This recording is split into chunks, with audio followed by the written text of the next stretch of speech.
we've found a convenient way to indulge and satisfy your pizza cravings. This Pizza Popovers recipe combines all the best features of a pizza into delicious bites. Preheat the oven to 375 degrees Fahrenheit. Grease a muffin pan with cooking spray, then place it inside the oven.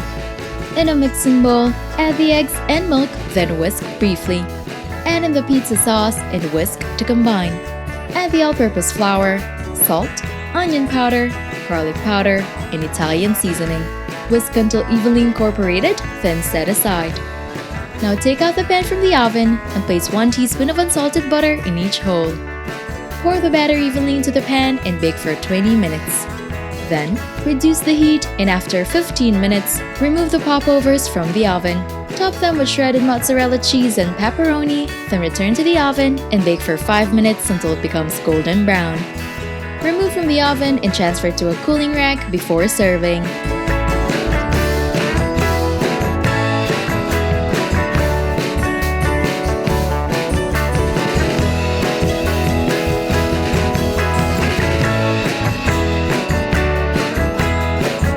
Don't forget to hit like, subscribe, and turn on that notification bell to catch more easy and tasty dishes to try at home.